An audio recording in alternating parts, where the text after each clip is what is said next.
Hello, my friends. How are you? Welcome to the Jazz Real Book, a new podcast. I am your host, Jay Sweet, a musician, music historian, and professor of jazz. This podcast discusses jazz songs presented in the Hal Leonard Jazz Real Book. For decades, this book, often called the Jazz Bible, has been a resource for jazz musicians looking to learn jazz standards and repertoire. This podcast will discuss essential recordings and details associated with the songs in the Jazz Real Book, and the musicians who created the material, and the recordings that inspired jazz musicians and fans worldwide. Let's get into it.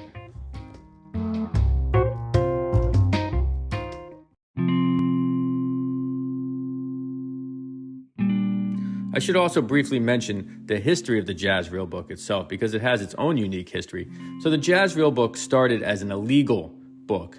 It was an unpublished work, a collection of tunes that were gathered by Berklee College of Music students and I believe professors. And they used it as sort of a source for jamming and learning tunes.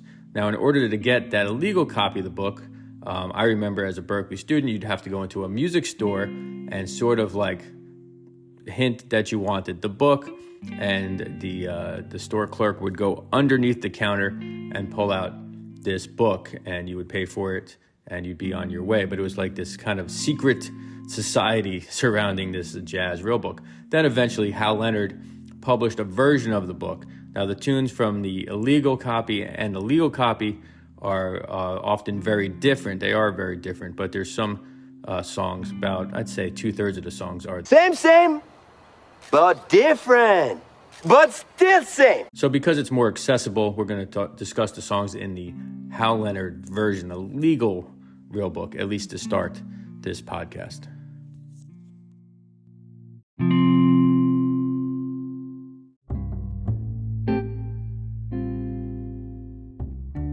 Our first song for discussion, the first song in the Hal Leonard Real Book is African Flower, or Fleurette Africaine. It comes from the great Duke Ellington. In terms of cultural significance, jazz significance, Duke Ellington is in that Mount Rushmore category. I would give him a 10 out of 10 in terms of significance. Let's learn a little bit about him. Born in Washington, D.C. on April 29th, 1899, Duke Ellington took to the piano early on, and by his late teens, he was performing and booking gigs around the Washington, D.C. area. In the early 1920s, he makes his way to New York and leads the group the Washingtonians. After a residency at the Kentucky Club, Ellington began to reshape his sound and started having his horn players use various mutes to create earthy sounds and growls, thus creating a style coined as jungle music. This is around 1926.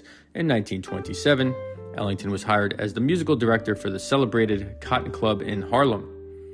He then began to expand his band, the size, and his orchestra was being broadcast nationally and recorded frequently. Throughout the 1930s, Ellington was celebrated as one of the most popular and innovative band leaders, and he went on to have an incredible 50-plus year career that lasted until he died in 1974. During his life, he composed nearly 3,000 original works and made over 20,000 performances.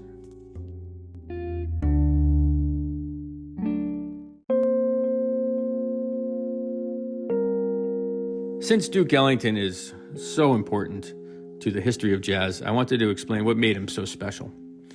Number one, it's his compositions. They're among the greatest in the history of American music. Ellington proved that jazz music, particularly swing music, could not only be used as a backdrop for dancers, but also as an artistic expression that was suitable for listening, just sitting down and listening. And as a composer, he often blended European classical music with jazz, blues, gospel, and Latin forms. Number two, his ability to recognize, organize, and assemble the most significant groups and write specifically for the individuals within that group. Number three, his longevity.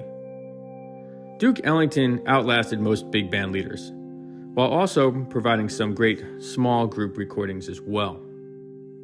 Number four, his ability as a pianist. Well, Ellington might have not been as technical as pianists like Art Tatum, James P. Johnson, Fats Waller, Oscar Peterson, Bud Powell, names like that. He certainly was impressive, and his piano playing was a big part of his compositional style, but also added to the overall sound of his compositions. And number 5, Duke Ellington's overall essence and level of sophistication really helped to further advance the image of the African-American musician and composer within a society that struggled with presenting African-American composers with any level of seriousness.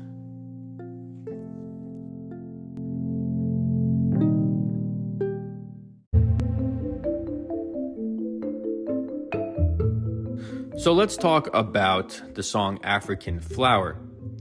It's not one of his most well-known songs. African Flower contains some unique melodic and harmonic sequences. We'll talk more about that. And it's a great example of how Duke Ellington was always looking ahead. For the recording, he performs with Charles Mingus on bass and Max Roach on drums. Both were younger, more modernistic musicians, and yet Duke Ellington was able to still fit within their vocabulary. In terms of a popularity ranking, I would say that African Flower ranks at 3 of 10. If it were not the first song in the real book, it would probably be even lower. This is not a song that's regularly called at jazz jam sessions, but it is a pretty awesome song.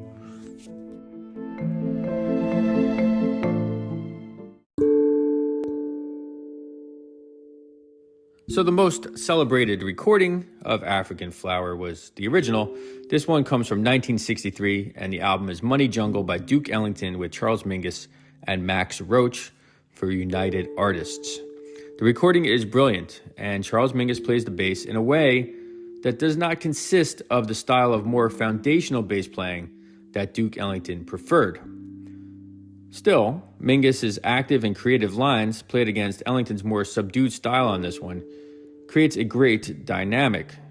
Max Roach's use of the mallets also sets a mood that is not characteristic of most jazz works, standard jazz works, I would say. And it's important to note that Charles Mingus and drummer Max Roach are historically two of the more culturally prominent and impressive figures on their respective instruments. The track and album reveal a great pairing of 3 of the finest performers, and the entire album has a unique vibe that shows a more modern side to Duke Ellington. It's one of his most significant later era works, and in terms of an overall album, Money Jungle is definitely worth checking out.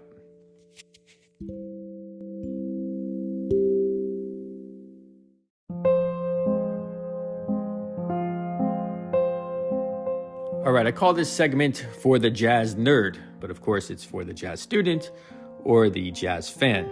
So Money Jungle is performed in a difficult key. It's in the key of G flat. What does that mean? That's a lot of black notes, harder to play. The form is 40 bars long, which is rather unique and elongated for most jazz standards. The melody follows a sequence of a shifting 5-note theme for the first 24 bars, meaning you'll hear this ba-da-da-da-da kind of a theme moving around. After which the melody is improvised for 8 bars before a new short melodic theme is introduced to end the form.